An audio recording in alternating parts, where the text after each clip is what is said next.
এই ছাগলের বাচ্চাটা জীবনের প্রথমবার ঘাস খাওয়া শুরু করেছিল। সে এতটাই ক্ষুধার্ত ছিল যে তার সামনে যাই পড়ছিল সে সবকিছুকেই খেয়ে ফেলছিল, এমনকি সে নদীকেও মাঝখান থেকে খেয়ে ফেলে। এরপর সে রাস্তায় পড়ে থাকা একটা কাঠকেও খেয়ে ফেলে যার মধ্যে একটা কাঠবিড়ালি বাস করত।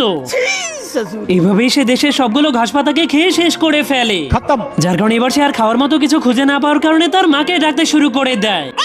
তখনই তার মা এসে তাকে বলতে শুরু করে, আমি এটা আবার কেমন রাক্ষস জন্ম দিলাম, এই তো আমাদের পুরো দেশটাকেই খেয়ে ফেলবে, এভাবেই যদি চলতে থাকে তাহলে আমি তোকে ছেড়ে চলে যাব। এটা বলে তার মা সেখান থেকে চলে গেলে সে তার মায়ের উপর অনেক রেগে নিজের মাথাকে দেয়ালের সঙ্গে বাড়ি মারতে শুরু করে দেয়, যার কারণে সেই দেয়ালটা ভেঙে গেলে বাচ্চাটা দেয়ালের অন্য পাশে অনেকগুলো ঘাস দেখতে পায়। কিন্তু এই বিড়ালটা সেই ক্ষেতের দেখাশোনা করছিল, যার কারণে সে বাচ্চাটাকে থামানোর চেষ্টা করলে ছাগলের বাচ্চাটা তাকেই খেতে শুরু করে দেয়।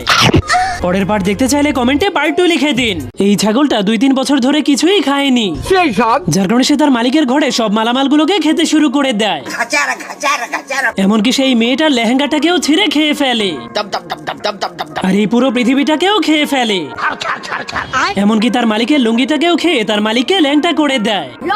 अजीब जानवर है। যার কারণে তার মালিক তার গলায় রশি বেঁধে তাকে বাইরে বেঁধে রাখার জন্য নিয়ে যায়, साले को छोड़ूंगा नहीं। কিন্তু সেই হারামি তার গলার রশিটাকেও খেতে শুরু করে দেয়। এই জন্য তার মালিক যখনই তাকে থামানোর চেষ্টা করে তখনই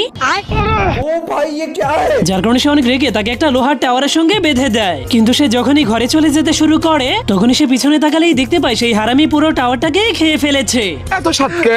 এই জন্য তার মালিক তার হাত থেকে মুক্তি পাওয়ার জন্য তাকে একটা ঘুড়ির সঙ্গে বেঁধে আকাশে উড়িয়ে দেয়। কিন্তু একই শয়তান ছাগলটা ঘুড়ির সুতাগুলোকেও খেতে খেতে আবারও ফিরে এসেছে। তুমি কি পাগল হইলে না মাথা খারাপ? এই জন্য তার মালিক অনেক রেগে তাকে একটা ঘোড়ার পিঠে বসিয়ে অনেক দূরে পাঠিয়ে দেয়। কিন্তু শয়তান ছাগলটা ঘোড়াটার পুরো চামড়াটাকে খেয়ে ঘোড়াটাকে ল্যাংটা করে দেয়। এই জন্য ঘোড়াটা অনেক রেগে ছাগলটাকে তার উপরে বসিয়ে দেয়। কিন্তু একই শয়তান ছাগলটা তো তার মালিককেও ল্যাংটা করে দিল।